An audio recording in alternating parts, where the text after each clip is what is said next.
let's back up to where we were before Jody joined us, and we'll hunt down that possible Groiper shot of him, dressed as a Fuentes wannabe in in a costume, and him getting a piggyback from Donald Trump in another one. Right. And again, the idea that somebody is a political windshield wiper is not very strange, because you just, people who chase power and ego oftentimes will go with whatever side seems to be winning or is more popular amongst their circle. Like, they're a political weather vane, but the goal is always me, me, me, me, me. Kid raised by Republicans, grew up with guns his entire life, was a registered nonpartisan, so he wouldn't register him. He's not a registered Democrat. That's upsetting them all. And then, something helped. Whatever you're doing, Jody, that helped. Okay. Yeah. So, yeah, great. Yes. So obviously they've caught him. His name is Tyler Robinson. He's from Utah. Again, raised Republican parents. Very, almost Charlie Kirk's perfect demographic, ironically enough, in a lot of ways. Utah white male raised by Republicans, gun friendly in theory, and just decided, he was going to be on the other side of it for the time being to, take a life. So I don't put a lot of faith in his the depth of his belief either way. Nobody fights for universal health care and then shoots a stranger for talking about other topics. Right. So, you know what I mean? It just doesn't, that doesn't fit. He seems to be very, very online. And, yes. And they have some like everybody else twists, that age these days. Yeah. But in a certain some of the stuff that was supposedly painted, I guess, on the bullets or whatever is very online speak, very much, which of course goes to the whole idea that Trump and them got rid of all of we don't need people researching the online. We don't need them researching the internet. Right. Nobody needs to know that. Really? Well, I guess we need to know that now, don't we? Yeah. So for those that don't know the phrases, and I'll was if you can read this, you're gay, LMAO. Which is again a sort of a Groiper right wing dig. It's like putting a bumper sticker on your car that says, if you can read this, you're too gay. Like that gag, just to mess with people, just to be an edgelord, essentially. One of them is is sort of a meme about looking down and seeing that the girl you're making out with has an erection. This like the OWO, which is like, oh my God. By the way, it also, there's a crisscross about what they meant by like oral without, meaning without a condom or without protection or those kind of things. So the OWO part of it, mixes with that as well. So it's hard to read where they were going. I'm assuming it's the look down and, that part of it. Catch fascist was the one that they're like, aha, he's Antifa, right? But the directions that go with that actually pertain to a specific game, and it's basically about throwing a bomb. Yes. So it's like catch. Yes. Which, whatever. Right, and again, like, there's so much like insular inside joke bullshit amongst that as well. That is a way of gaining cred online. That it is so it's diminished by the seriousness of the circumstance. This is the kind of thing that somebody does before they've harmed someone and they've seen what their damage has actually done. This is why, by the way, a lot of school shooters, a lot of mass shooters kill themselves, is because they had this idea that it was going to be a game. People were just going to fall over, and that would be that, and it would be kind of a relatively clean or video game-like experience. And then when they see the sorrow that they've caused and they see someone leaking to death in front of them, which is what happens, when someone is shot, they switch off, and the realization makes them end themselves. I would argue that it's probably a similar thing to the Catholic school shooting recently. That's what they're trying to do. So both your thoughts, and Jody, I'll start with you. Your thoughts on them, like finding this guy and the story that Kash Patel is trying to tell. Well, I'm not believing anything out of Kash Patel's mouth ever. Yeah. So we need more information, I think, once this comes to fruition. So, I mean, it's just, I'm glad they caught him. And he's alive. For the record, I'd like to be real clear. They didn't catch him. That's one of my biggest problems. No, he wasn't caught. Well, he turned himself in with his parents. His parents and his pastor, his father and his pastor drove him to the police station. They didn't catch anybody. And they didn't, like, one of the biggest problems I have is, and I don't know if people have seen the Kash Patel, like this North Korean style, thank God for Trump and Pam Bondi, or without their direct help, we wouldn't have done what? You wouldn't have what? Please. Run out of options, posted his picture, somebody spotted him and he turned himself in. Like literally none of the amazing stuff the FBI has to do had anything to do with this. They scanned the cameras in the area where they knew he was. They narrowed it down. It's good. Like the locals did all this police work. And this is not denigrating the work of the FBI. I'm sure they threw everything they could at it, just making sure he didn't fly out of the country, making sure he didn't escape or whatever. They were helping to look for him because he could have been anywhere. But ultimately, what happened? They posted his picture on TV, and his pastor called his dad, and his dad and his pastor talked to him, and they arranged with a U.S. Marshal friend for him to turn himself in. So the fucking we caught him bullshit can sit the fuck down. No, you're absolutely right. And his dad and him and everybody did the right thing. Yep. Making him turn himself in. They did the right thing. He did not do the right thing previously. Yeah. Right. Right. Well, and I also think this is a really concise, almost extreme, well, extremely, not almost about it, extremely dense look at Trump's half-fascism, which, that word that we mentioned the other day, because it is.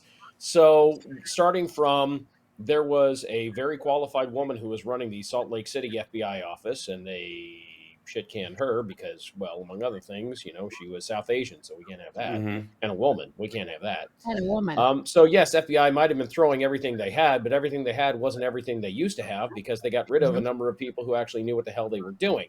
So we can start there. There was, of course, a lot of the showmanship. Let's fly in Air Force Two with VP Couch Vance and, fly that around, which no need for that.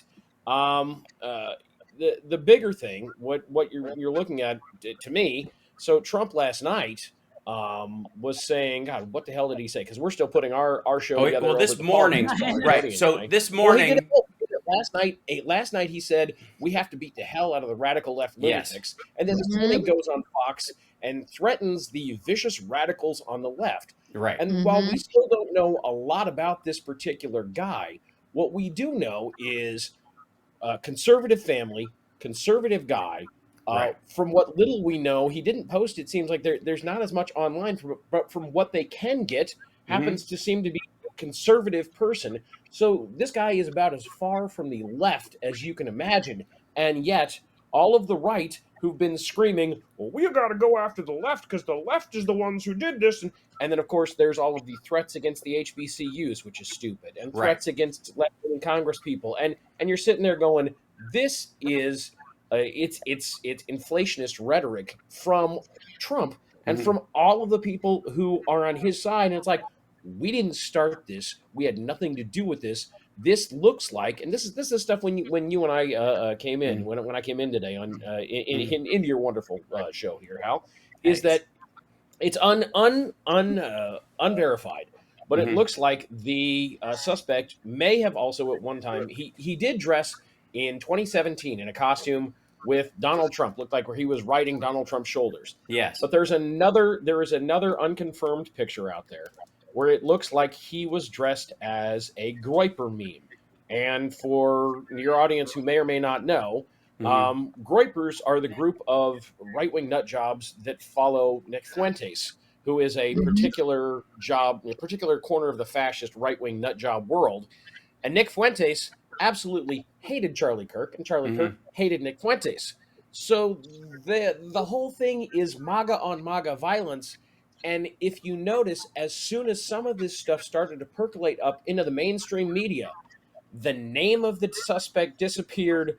The whole right left thing. Oh, we found him. Oh, they're suddenly glossing over all of this because, by God, we can't have it be MAGA on MAGA and have this guy be coming from the right, even though in fact that looks like exactly what it is. Right. So real quick. I think I think we're crossing the streams in terms of descriptions of this particular picture, if I may. Let me show you this. So this is, I think, That's what one, people are right. talking about. So this is Yeah. one of the pictures, and that the Trump is green in this situation.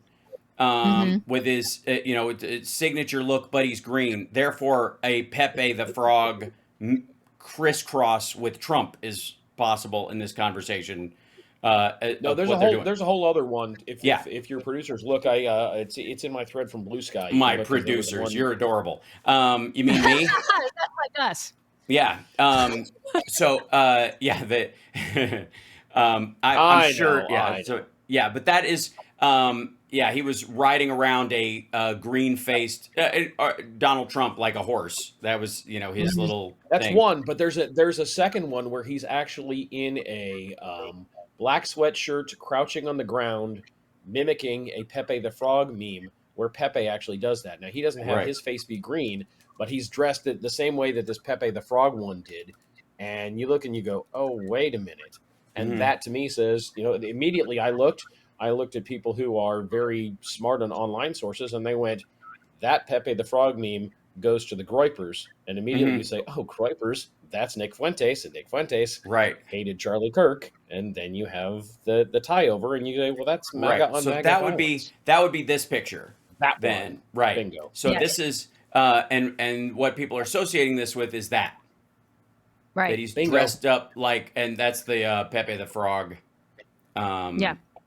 image right there. And so he was at the very least cosplaying these things. Yeah. Happy Halloween, handing out candy alone as these weirdos ditch me. Tyler is some guy from a meme. Austin is the crazy end of the world homeless guy, and Logan is a fancy skeleton. So these are the three sons that they have together. So he dressed up as which I would argue was partly Adidas is not right wing. No, it's the fact that he's wearing the cap as well, or the hoodie, whatever. Like, this is the idea that he got and I think it's even like the similar shoes or whatever. One of the things about a Halloween costume like this, which any kid will tell you, is that sometimes you want to dress up like a cowboy because you really want a duster that you can wear all the time. So your mom buys you a long cowboy coat for your Halloween costume, and then you can wear it to school all the time, right? You wear it because you want the clothes. And so beyond this just being him imitating Pepe, this could also be him wanting to dress like Pepe at school amongst other Groypers and other stuff, to have that same outfit. So I think that's why. I mean, it's a message, right? And sends a message of, this is the people that I'm with, just like, clothes in school always do for kids, or often do, unless you're wearing uniforms. But it sends that message, which to me says, okay, well, message of what? What is the message that it's sending? And the message that normally something like that would send is, I'm a Groyper, which means I'm a follower of Nick Fuentes, who hated Charlie Kirk. Right. And then you go, oh, well, now I understand why he hated him. Right. But it's right on right violence, as opposed to what Trump and the other MAGA people are saying, which is, oh, it's all the left. It's like, no, sweet cheeks, this is all on you. Well, you did this like the two shooters, arguably, you got a direct Trump voter, who never got a shot off, by the way, who's on trial this week in Florida, and the other one who died was clearly upset because Trump wasn't going to be as far right as he wanted to. And Alex Jones had maybe a month before, which would lead directly to Crooks climbing up on that rooftop and taking a shot at Trump, saying, he's an imperfect candidate. He might lose. This was when Biden was still running. He might lose. And so maybe if something did happen to him, it might be better for the movement, because somebody will step up and they'll eulogize him properly and become the new leader of the movement. This is also I think, J.D. Vance, when Alex Jones was saying this as well. So so the idea is that Crooks saw that and went, I'll be the guy to save the true MAGA movement by killing him, making him a martyr. I'll die that day, but he'll become, somebody else will replace him, and the movement will live on, right? That's, and Routh being the guy who, was gonna shoot at him on the golf course. By the way, who he was golfing with who? Steve Witkoff, ladies and gentlemen. Jeez. Which should tell you a lot. At his shitty golf course in the pathway of every airplane dumping its bilge on its way overseas from Palm Beach. Like, it is the worst place for a golf course. Remember when Trump was doing those outside press conferences for about a week after the raid, because he wanted to show the door where the FBI agents had come in through that door, so he wanted to stand in front of it. Everybody was telling us, like, stand in front of it so it looks like the door to your home. Which is just fucking ridiculous because it looks like a hotel lobby because that's what it is, and you could barely hear it because there's planes going on over. Imagine playing golf in that shit.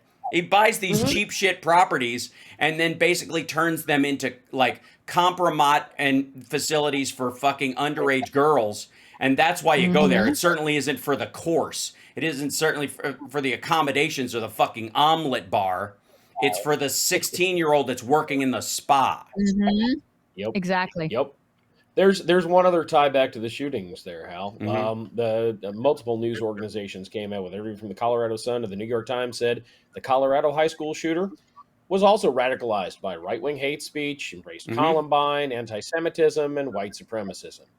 So the last two school shootings, 46 and 47 of this year, both tie back to right-wing nut jobs and right-wing propaganda. Well, the Catholic school shooting, school shooting, interestingly enough, even though it was, they made a lot of noise about it being the person being trans-identifying, in their recent writings, they were basically detransitioning or talking about how they wish they could detransition, that their social attachment to that was so strong, and it was wrong for them, and they wanted to undo it, but they thought it would make them look weak or like they'd be a loser or whatever. Like, it was so fucking all over the map, obviously mentally ill, beyond everything else, but still, like, not where, like, this is my true identity and the Catholic Church is trying to destroy my true identity, therefore, 1 + 1 = 2 in terms of my political machinations. It was just flailing at the world from an ailing brain, overrun with self-assured mania. You're not wrong. I mean, all of these people have had mental illness, but that's only one part of it. Yeah. And that's, right. Well, I would argue in this case, this guy, I mean, we don't know much about him or whatever, but if you can plan, this goes to serial killers and the like, if you can plan all that kind of stuff, even if you have compulsive behavior that makes you want to do it, the practical part of carrying it out and getting away with it is a very sane act. It takes the material function of recognizing you are doing wrong. If they catch you, you won't get to keep doing wrong, and you like doing wrong because doing wrong is how you get your needs met. So, tiptoe, get rid of the body, remove the fingers and the eyelids and any, aftermarket parts. You can dispose of them separately so they never put it together. And like, once you start into that part of it, that's sanity. It's grotesque, it's evil, but it's not based on, this kind of like compulsion, like where you think of like the kind of insanity you can medicalize and write off as like, this dude went down the street stabbing people and screaming. That's clearly different than somebody who's like, she's cute. I'd like to strangle her. Right? That is a wholly different thing. That's a whole different thing. Or even the guy on the train who stabbed the Ukrainian refugee. That guy, said, "I got that white girl," right after he stabbed her with his knife. That is a combination of mania caused by whatever the fuck, mixed with a grind that goes on the rest of the time that is logical. He was able to pay his fare and get on the train and dress himself and take a shower and all these other things they managed to do. So that's sanity to me. You're able to like operate in this world. And then the compulsive part of it, was it drugs? Was it a combination of mental illness and drugs? Was it mental illness exacerbated by drugs, or he was off his meds and it came back? That there's a myriad of those kind of things. Those are the things we as society can solve. But and mental illness, I think, has been used as a patchwork over anything that we just find disgusting or evil in society. It is, it's like when people who are, spiritual say the universe instead of God. They mean the exact same thing. You know what I mean? They're just they're uncomfortable with the word God, so that as a placeholder they use universe because it works better in their social circle and it sounds more modern. But it's the same idea. Right. And the same thing is here, like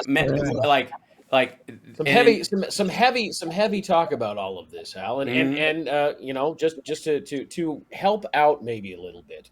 So over at the Politics Bar, Jody and I have been talking, obviously, this week, like you have here, like everybody's has been, obviously, about the shootings. Something that has been a tool that I've used, because obviously, I used to work with Randy Rhodes. I used to work with Stephanie Miller. Jody and I have sat in the same chair at Stephanie's house. Well, not literally, but anyway. So over at the Politics Bar, one of the things that we brought in this week is a little piece that I used to have from Randy's show called The 5 Components of Gun Violence. And it really helps oftentimes with discussions about whenever these things happen to kind of narrow the scope and pull the discussion into something that's a little bit more helpful, I think. The five components, and I'll just run it down. They are ineffective gun safety laws, suboptimal mental health care systems, corrupt lobbying and political finance systems, questionable media ethics, and poverty and inequality. And when you pull it into that frame, anytime somebody says, oh, well, it's just mental health care, you say, okay, fine. But if you're going to tackle the mental health care part of it, you also have to tackle the gun issue. And then you have to tackle the if crazy people can get guns, obviously your system is inadequate to the circumstance if you're saying mental health is the problem and crazy people can still get guns. Like that you can there are ways to make someone's argument eat itself in those moments in a way that they may not realize is patently obvious to everyone else. But there are, I mean, for example, the people who are saying, oh, well, it's just the online stuff. Same like they used to say, oh, it's the video games. You say, okay, well, who was allowing these kinds of things? And you go, oh, well, then it goes into the media ethics and it goes into the campaign finance. And it goes into the things like some of these people who are doing this, who are doing the shooting thing. Like you said earlier, they're doing it for the attention. But it's also the media, the way that the Wall Street Journal took that comment, that anti-LGBTQ comment, and made it an anti-trans comment. The Wall Street Journal, who has a real obligation to doing journalism correctly, they now have an obligation to apologize to the transgender community throughout the U.S. because they really blew that one. They did. But part of the reason people say, well, why would they do it? They do it because you got a problem with media ethics, and they do it because they want the attention, and they want the attention because that's part of how the money goes, and then the money goes into the politics, and there you've got that set up, right? People go, oh, crap. I go, all of this is tied together. If you don't hit all 5 of these, you're not dealing with the problem. Right. Well, this is, I make this point about homelessness in the country or whatever, because people talk about the homeless like they're a tribe. Like it's like the homeless are actually a group and they all are there for the same reason. Like they're, I don't know, Buddhists or, Packers fans. Right. Yeah, right. Exactly. Like they all just wear the right jersey and they're all assigned to this one stadium and they're all there for the same reason. They want to see the Packers beat the Buddhists. And who doesn't? Really? Finally, yeah, exactly. Who doesn't? I mean, when is that curse going to be broken? So, in all honesty, there are. I mean, I think the 3 categories in the way that you have like that kind of 5 category structure in the 5 dealing components with of gun violence. Yeah, yeah. There's 3 in. It always helps. There's 3 in homelessness. When we would talk about on Randy's show, it always helped. Yeah. So there's 3 in homelessness: mental illness, people falling through the cracks and just, having, life sweep the leg, and drugs and alcohol addiction. And sometimes Yeah. there's Right. overlap. There's drugs and alcohol addiction that causes mental illness. There's drugs and alcohol addiction that cause people to fall through the cracks and not be able to scramble back. And then there's mental illness that causes people to fall through the cracks. And there's mental illness that causes people to self-medicate. And so because there's crisscross in a bunch of these areas, but not with everyone, it becomes like we're talking about they all wear the same hat, and that means we can solve it the same way. We can, we need to fix homelessness. Well, you're not going to do it with one thing. You're never going to do it with affordable housing, for example, because people who can barely walk across the street without being hit by a car because they are screaming at bats that are flying in the sky that don't exist aren't going to be able to pay rent ever. So we have a responsibility as a society to take care of those people. People who are temporarily in that space because they are addicted, which I would argue is a temporary or partial form of mental illness that can be remedied through therapy, medication, hope. There's a myriad, whatever the person, it's tailored to the human being. And then there are people, quite frankly, the factory shut the fuck down and they thought they could hang on, and the city, hoping to make sure that people who lost their job at the factory could hang on a little longer, gave everybody a stipend, and then the stipend ran out, and then the eviction started, and then they ended up sleeping in their car. That's not, you don't handle that the same way you handle someone who is barking at stop signs. And if you, and the problem is on the right, that's what they think. On the right, they think that everybody's a drug addict. The mentally ill are there because they did drugs, not because they were born schizophrenic or whatever. They have to deal with these things and they've been rejected by their families or fallen through the ground. And they think that everybody is lazy, starts doing drugs, and it's all moral failures on their part that make them end up homeless. Instead of there, but for the grace of God go I, they're like, never going to happen to me. Those guys are losers, and I'm not paying for losers. That's how they view it. On our side, we have in many ways looked so much to, and this is a mix of us trying to like legalize weed and doing stuff to try and balance the imbalance in, in sentencing and that kind of stuff, that we have looked past the damage that addiction can do. We accept addicts on our side very easily, but we don't remedy the addiction for people who have fallen through the cracks. We don't make sure there are 12-step programs or, those kind of things. We're like, we've made Narcan available. I think that's wonderful, but that's the answer in Portland. Not, we're going to guarantee that there are meetings and medication and methadone and whatever the best science is to help people beat addiction. The assumption is, well, everybody's got the right to be an addict. And if they want to live on the street because they'd rather, do drugs than fit into your stupid fucking society, then just walk around them, person in wheelchair who has no choice. So on our side, I think the middle of this situation, the conversation where we have to compromise about these things, and this goes to the gun point, and I'll have you guys address this together or separately, is that if you ever pick one part of it and you go, this is the primary, when there's statistically no evidence that that's what's going on, trans shooters being one. Trans people are 0.05% of the population. They are 0.35% of the mass shootings in any given year. They've been 7 of them in the last year that were by people who were trans or trans identifying, which again, the rules are so loose that somebody can call themselves trans after the fact and blame it on somebody else, even if they're just continuing their terror. I'm going to continue to make people think, attack people by calling myself trans. That happened in England. So there's no legit way to stand it. But 7 of the 4,900 that we've had, 7 of them have been trans people, but they're 0.05% of the population and 0.35% of the numbers. So statistically, per capita, they are more likely than somebody else. But that likeliness is so far close to zero that it's a stupid fucking conversation if we're not going to deal with the greater problem, which is the flood of guns and the fact that anybody who's got a gripe can get one.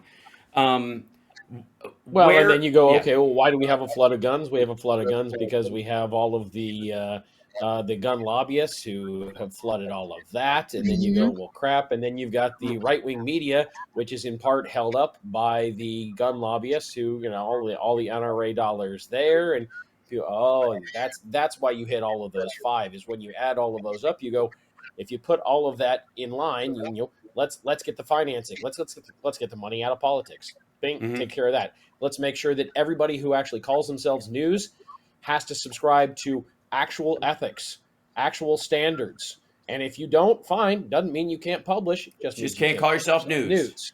Exactly.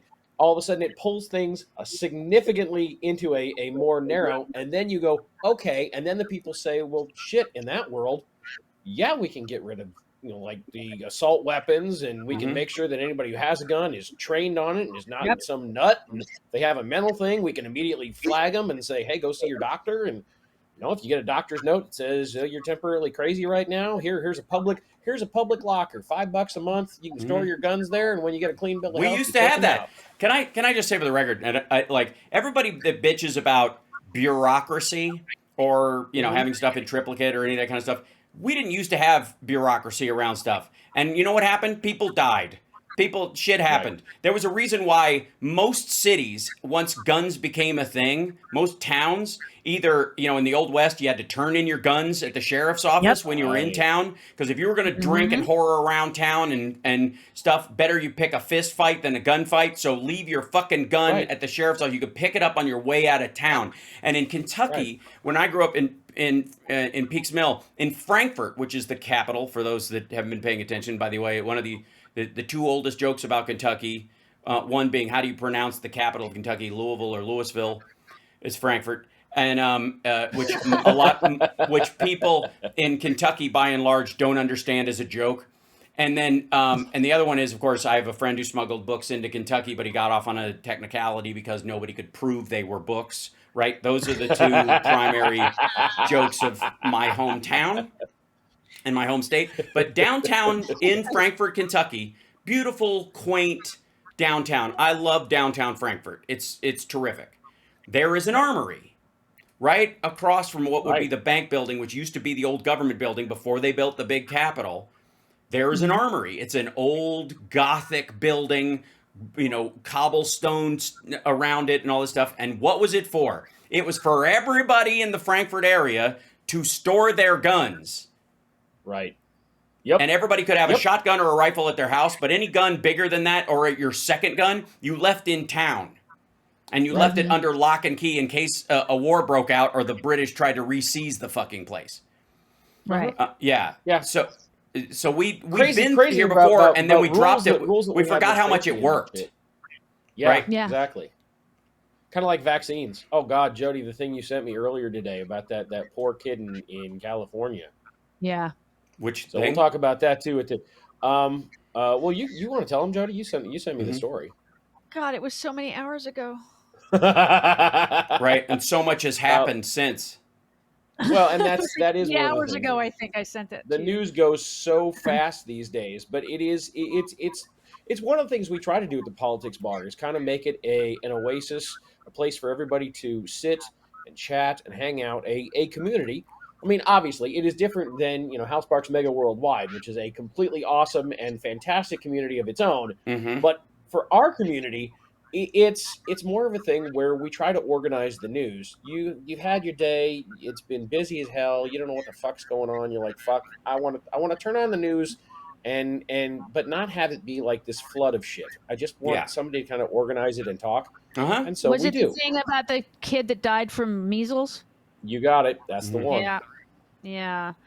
The county health department said the death is a painful reminder of how dangerous measles can be. I mean, this kid died of a rare complication from measles years after being infected with the virus. So the kid got it and still died from it years later. And they got it before they were vaccinated. Exactly. So all the people who say, oh, well, vaccinations, that they don't think that vaccinations have to work now because we're all safe. See, everything's fine. Well, yes, we're safe because of vaccinations. Here's a case where this kid got measles before they were old enough to be vaccinated. They recovered, but because of the way measles works, years later, they still died because when they got sick at first, they were unvaccinated. Right. I know. I mean, I just got my booster. Right, and it's just like... I'm glad you did. Like shingles after chickenpox, right. And how that's become, been on the rise and that can, most people, it's painful. I've had it. I've got scars from it. And I have friends who've had it, who got it on their face or something like that. It can be pretty terrible. And so I recommend getting vaccinated for it. I was lucky. It was just on my side here. But you know, you have chicken pox, which I had when I was a kid. I had a bunch of things because it was the South. And there was, you know, I was vaccinated as much as you could be when I was a kid. Had there been more vaccines for other stuff, I would have gotten them. I got scarlet fever really bad when I was a kid, and my face swelled up like a balloon. You know, and so you have to watch out for those kind of things in your life because you got, you know, somebody swept the leg early when you were a kid, right? Right. So it's, but right now there's just this kind of, what I was going to say is that RFK Jr. and his ilk are so fucking dumb that they think the reason why people aren't catching a lot of these diseases or haven't for a long time is because they're, you know, when they haven't been vaccinated themselves is because it's not a thing, as opposed to they are piggybacking on the vaccination of the people around them, because especially in diseases like chickenpox or measles and that kind of stuff, it's spread through the air, but it's also spread through sores and contact. And if you don't get it to where you break out, there are fewer cases because people don't come in contact with you and then spread it via contact. So you seize that contact point, which is what we were trying to do during COVID, because they knew it would spread and it was mutating so fast that you wanted to keep people out of the hospital. That's what the mRNA vaccines did, but you could still spread it, so everybody needed to stay home for a while until you pass through this window. Well, the problem was this cascading window leapfrog 7 days to 7 days to 7 days, so that if anybody breaks out and starts shaking hands with people, they could start another 7-day cycle. And you're like, oh, fuck, we have to do this. So that's why 14 days to slow the spread. That's why they did it twice as long as you'd think the regular respiratory virus window would be for, you know, for immunity. 7 days times 2. This is so it's Trump math. It's the dumbest shit ever. But the problem is it was their followers that didn't believe it. Like, of all fucking people, they should have been able to jump in and go, well, Trump's saying it, so I believe it. If it was fucking Hillary Clinton, fuck her. But it's my dude. And still, these motherfuckers, they just could not bring themselves to recognize the threat, and they're not going to now. So they're piggybacking on everybody else's immunity for the time being. Yes. And then that wears out after a while. There are new kids born all the time. Those kids aren't vaccinated in that neighborhood, and all of a sudden, because nobody's vaccinated, everybody starts catching it again because it only takes one. And then, you know, and then you're damaging people for decades. And maybe that's the point. Let's be completely honest. There is in the Peter Thiel, JD Vance world, there's a bunch of eugenicists in there. Active eugenicists. Yes, I think Peter Thiel is an active eugenicist. He believes in culling the herd in the way that everybody talks about. You know, Bill Gates wants to depopulate the world. Peter Thiel says he does. Like, when asked if he's the Antichrist, he hedges. Maybe, you know. And they're also passive eugenicists in a big way. Well, you can't save everybody. I would argue that's what the slow roll on fentanyl was during the first Trump administration. You got an annoying cousin or uncle who's a drug addict, who's always borrowing money and all this kind of stuff. You know, you punt this a couple of weeks, he might just die, and then it's over with. He manages to live through heroin. I don't know how. Crack and meth, they're smoking it up, right? But fentanyl kills these motherfuckers. Maybe we should just stand back and wait for it to happen. And that's exactly what happened. That's their mentality, Once it got to the upper class, like, you know, mid-level rich kids, that's when they started to flip out. When it started showing up as fake Adderall and pill parties at college campuses, and you had that like room full of kids all died because they ate fentanyl, that's when everybody started giving a fuck on the right. Up till that point, addiction deaths were something that happened to the people that was going to happen to eventually anyways. Why are we saving these people? Again, it's Democrats that bring you Narcan and want it everywhere just because you never know when it's going to happen around, and make sure that we have that in case somebody goes down. It's Republicans who are like, why are we wasting money on these people? They're going to die anyways. What use are they? We always point out that, you know, I mean, there's the coalition of the sane. I think John Fugelsang called it. Was that it, Jody? Something like that. The coalition of the good, like that, the anti-evil people, something like that. And I mean, all of those people have the same thing in common, and all of the Trump diehard maggots have the same thing in common, which is, we have empathy and they don't. Exactly. Well, and they, you know, on the one hand, empathy is something that has to be cultivated, because I've told everybody, if you're a true believer on something, it's largely because you were born into the right family, because you might have the genes to be a true believer, but the topic that you're a true believer on is variable to the environment. The nature versus nurture thing is that if you got passion can be nature, but the target of your passion is nurture. And that's, that's one of the things, like this kid grew up borderline Jesus camp and may have decided that he was, Antifa now and killed him, but it's the same sort of mentality. It's just a different target. If he'd have been on that side, he's the kind of person who would have killed MLK in that regard, because it just mattered of how you were raised and what was popular in your circle at the time, which is why I always have everybody tap the brakes that if they think they're on the right side of an act of violence, because you only think that because of the side that you're on. And if you were born or raised in the other part, we talk about lived experience all the time in our circles on the left, and yet you don't recognize that the Charlie Kirk is a result of his lived experience, right? He's True. telling you from his lived experience. He's his habitual neo-fascist, borderline neocon. I was hearing. Christic. I heard something. I haven't verified it, but I heard something that Charlie Kirk, I guess, Ayn Rand went to stuff? a school that used to be I guess the school used to be majority white, and then they changed it, and it was like majority black, majority minority, and obviously, Charlie Kirk is kind of a racist, and you go, oh hey, okay, I see how that happened. So did it happen organically then? That I haven't entirely looked into it. Most of the time when I see monsters like Charlie Kirk or Nick Fuentes or whatever, I group them all into this is a pile of assholes. Sure. I used to have a joke that my dad was an asshole connoisseur, just because of the laugh that I would get from saying asshole connoisseur. But it's because he was always asking the ever important question, what kind of an asshole? Right. Insert annoying thing here. Right. And in the case of, I don't look, I'm like, look, if you want to be an asshole like that, and you have a very small sphere of influence, okay, I'm fine. I mean, this is the United States. You want to drive, be a KKK person and dress in your white hood or whatever. I mean, I think you're a jackass, but this is the U.S.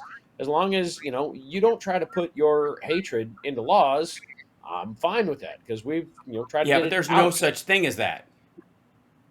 I mean, again, it's not about them. Just don't put your hate into laws is never going to work, because whatever that imbalance that I'm talking about, where the true believers, the people who are who vote at every primary, but don't show up in the generals. That crowd, the crust that thinks they're the pizza, which is my fixation lately on the analogy. Yes, you said that lately. Yeah, these fuckers. That believing that about yourself, that you're never going to stop at that. I've always said that, like, religious orthodoxy, and this includes what I would call orthodox atheists, as opposed to like live and let live atheists. It's the same problem. Is that you feel like you have to put it into law. Your monarchical or monotheistic view of how things should run must be legitimized in law. It must be codified in law for other people, because you don't like how they're living, what they're doing, what they're saying, or how they're behaving. Or you think you can curtail a behavior they do through your system, and they've got to be made to do it, right? And so anybody who's passionate about politics or passionate about a social movement is eventually going to want a law of some sort passed to make it easier or safer or better or possible, right? Because they could say the same thing you just said about gay marriage. They could say the same thing you could say about gay adoption. They could say the same thing about trans issues, like, okay, you can do whatever you want if you're an adult, but the minute you try to medicalize the trans experience for kids, that's where, you're trying to legalize your ideology. That's how they talk about it. And we talk about other things the same way, when in reality we talk about science and fact. Well, Sure, but I mean, like, they would argue the same thing in some of those cases. And that's why I said, like, the religious and the atheistic crowd. It doesn't quite matter. If you're passionate about what you believe, I am, I will at some point try to form legislation around my beliefs because I think it's the right way to go. And so it only stands to reason that the most extreme, the most violent will want that too. And they will use the mechanisms that the sane people do to create normal laws like infrastructure bills and public schools to implement those kind of laws. That's what Trump is trying to do right now, which is like weasel the law so that gerrymandering will help give him the election next year because he knows he's going to lose on the margins. And on our end, we're doing kind of the same thing about some of these conversations in saying that somebody, if they want to try to legislate it, we have to be able to convince them they're wrong. And that's why free speech has value. If you know what I mean? And I always see these things as a test of our rhetorical ability. Are we cultivating a bunch of people who can yell, who can, preach to the choir, or are we captivating people with a better vision? These are broad strokes, but that's gotta be our job, even to the ignorant, if not the opposite. Right. And of course, I'm going to try to, legislate. Eventually, I would like the United States under the concept of democratic taxation, meaning taxation with representation. That we all decide at some point that a baseline of healthcare, like a baseline of education, like a baseline of public safety, like a baseline of having a military, is a right of the citizenry for the pursuit of happiness. Can't pursue happiness if you're always worried about stubbing your toe. It becomes an infection where you lose your fucking foot and then everybody's ahead of you in the race. So I would argue there should be public school and private school, and there should be public health insurance and private health insurance. And if you want to and can and have the means and wherewithal to augment whatever and have it cover fucking teeth caps and tit jobs and fucking extending your legs and making you taller, knock yourself out. You can put that in. But the baseline part where you find yourself on the downslope of cancer because you had no idea that the coal company was dumping shit in the water upstream in West Virginia and you just happened to live in northern Tennessee, then that shouldn't be on your fucking back, right? Yeah. So I feel like I can make that argument as a citizen of the United States across the board to right wing and left wing folks alike, and it is only the crust that can't sort of figure that out. And I feel like we spend a lot of time preaching to the crust, to cross the metaphors. No, makes sense. Yeah, no, you're right. You're absolutely right. I mean, that is the baseline, is just let's take care of each other. Yes. Right. How do we do it best? And I'm willing to have the conversation with people. And if they're going, I think you help people best by, forcing everyone to exercise. I'm like, well, make that fucking happen, commie. Because I don't see it happening. And I know there can be mitigatory things about, like, if you have lifestyle diseases because you just refuse to take care of yourself, you can't hang that shingle on every other American. You might have to wait a little while in line, but that's so, nobody wants to live like that if they have options.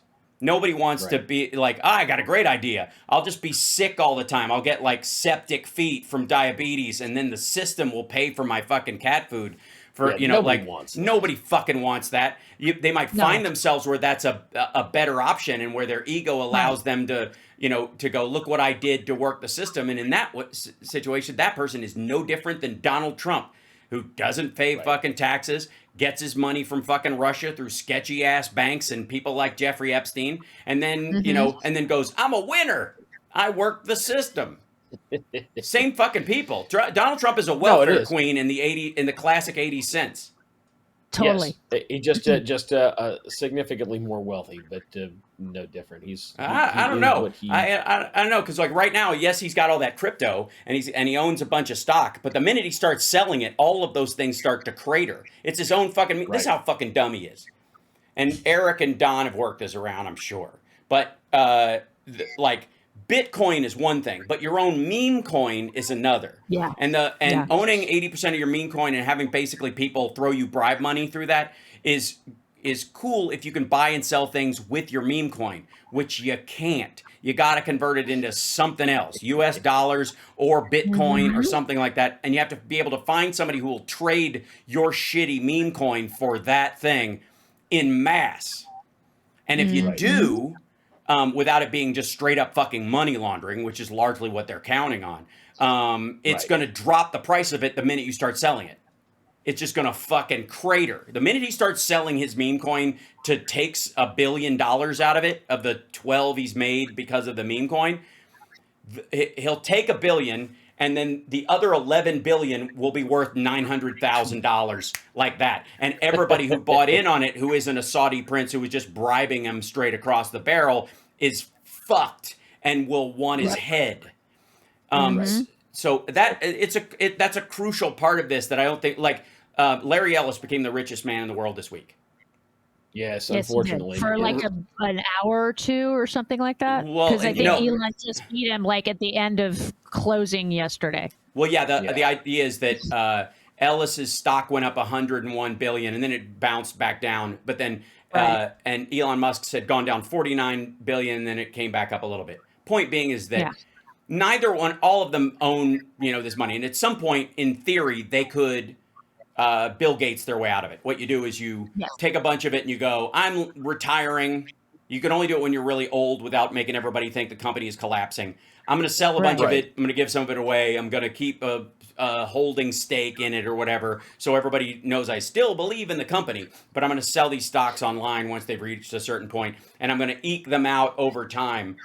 Because if you try to do it too quickly, everybody thinks, he's bullshitting. The company's shutting down. He's fucking ditching everything. And when you own that, running. And when you own that much of it, and when you own as much of the Tesla stock, for example, or the Oracle stock as Ellison does, or same thing with Elon Musk, you own a lot of it, and your wealth is predicated on a lot of it. Every move you make lowers that amount by half. Now, do they have more money than they could ever spend, even if they rug pull every fucking buddy in the world? Abso-fucking-lutely. However, it does mean that the cascading economic impact will be on their back forever, and that money won't buy them, a grateful handshake anywhere on the fucking planet. It's why effectively Vladimir Putin's been laundering money through people like Donald Trump for years to hide the fact that he's stole $200 billion from the Russian people. And it's got to be in property and shit hidden, and you got to own a fucking submarine. You sell to the cartels, and then they buy it back, from you at one point, and you buy back from them at one point and sell it to somebody else, and it's really a leasing fee, and it's like holding an illegal submarine. It's complicated shit. Yes. Yeah. But they can't just go, I want my money. The way you could technically, it's hard to do, but you could go to the bank, most people, even if they were a millionaire, and go, I would like all of my money, please. And it might take a little while. It might take them a week. People might bitch. The bank might go, well, we've got to charge you a fee for all this cash. But you could do it. You could kind of do it. Most people. Yeah. Because the minute you do it, the value of the bank doesn't drop unless there's hundreds of you doing it at the same time.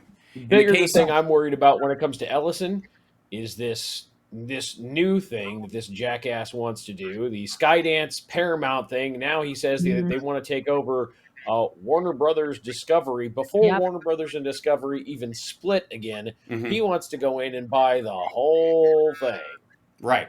Which I'm like, okay. And at the same time, his dipshit son says, let's put Barry Weiss, who is just a complete idiot, in charge of CBS News, which pretty much would mean that CBS News would be completely worthless and nobody should trust it. So if that actually ends up happening, yes, that's what you should do. But then CBS and CNN would be under the same thing.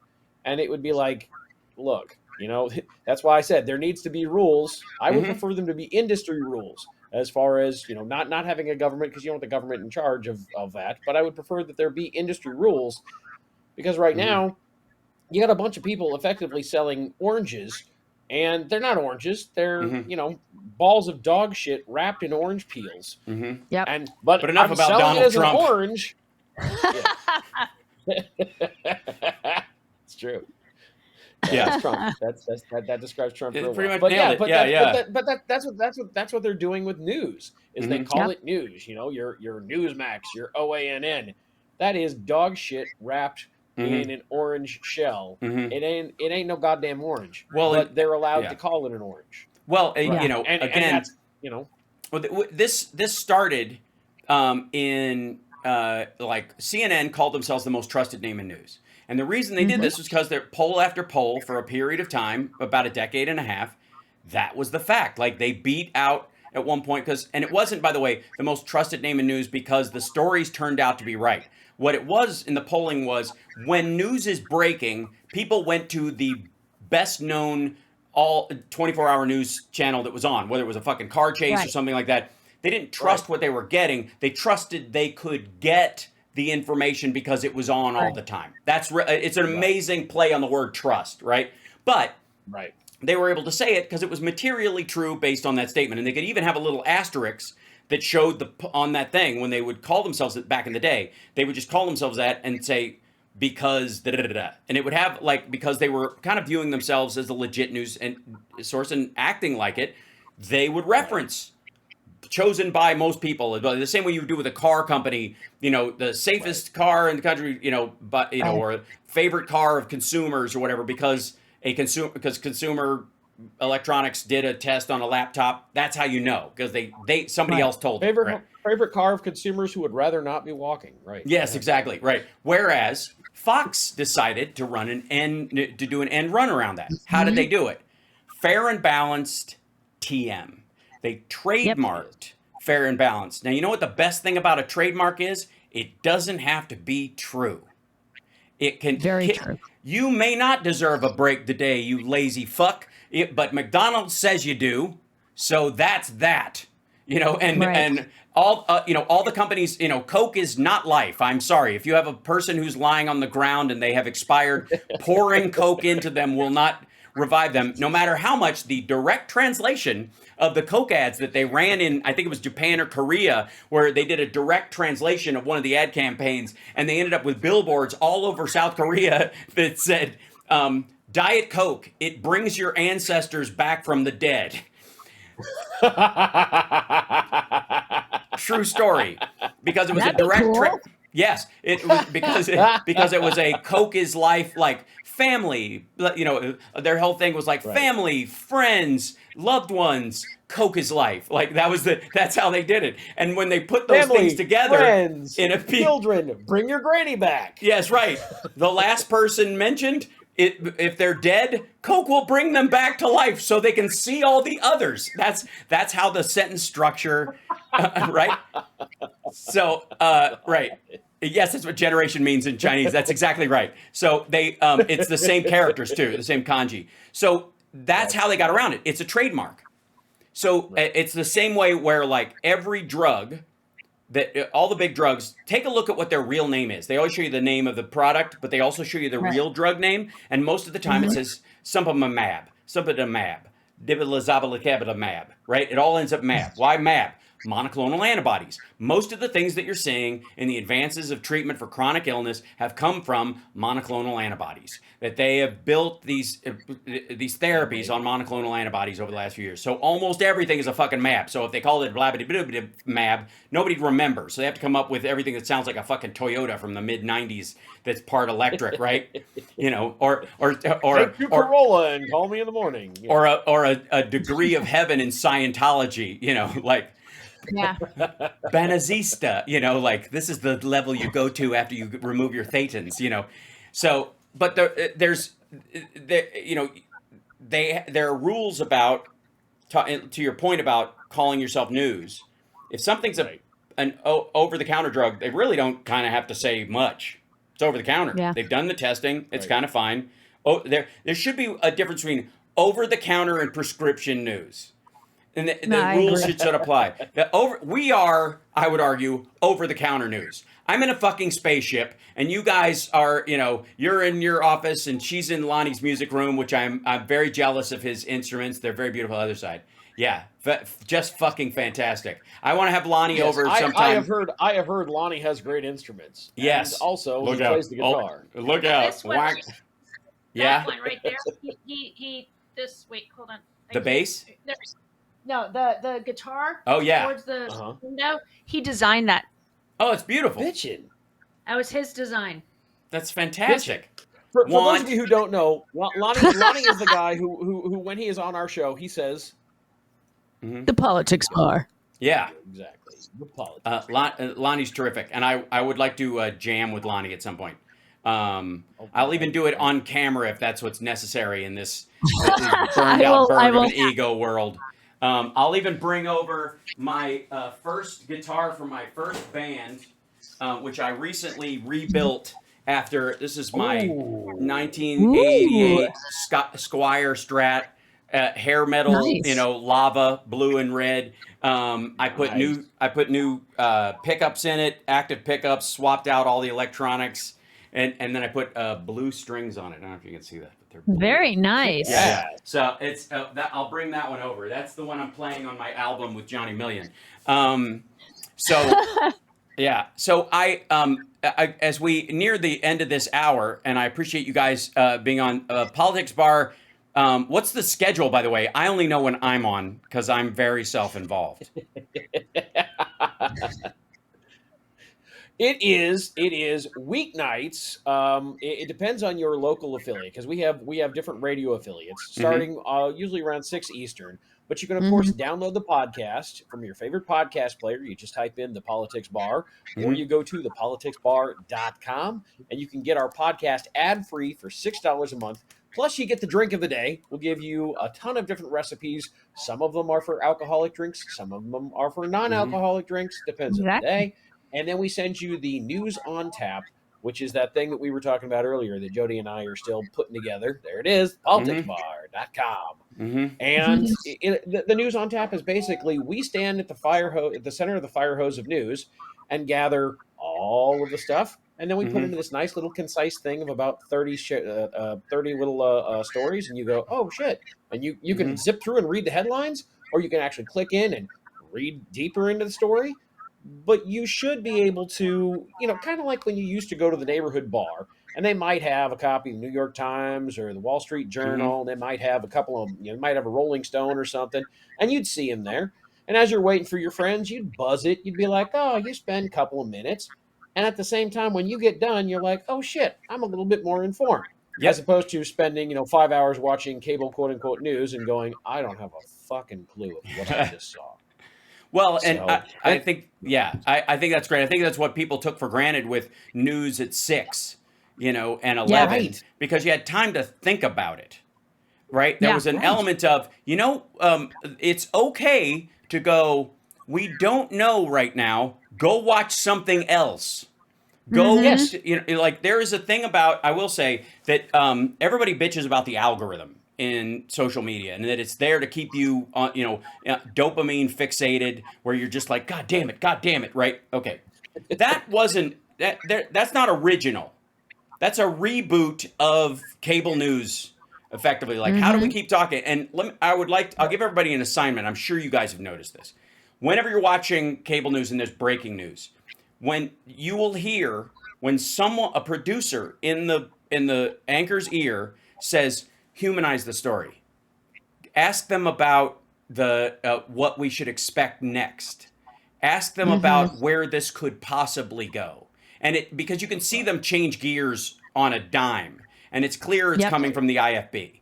And there's nothing wrong with like the anchor might have come to that on their own at some point. And most news people, that's why Lawrence and Rachel don't have one. But anybody who's doing the breaking news part of the day, they're going to have that in their ear, and the producer's going to, like almost like the chat room on our shows when you're doing one and something breaks, something, like Charlie Kirk being shot, or the Epstein birthday book finally being released and being, dumped online.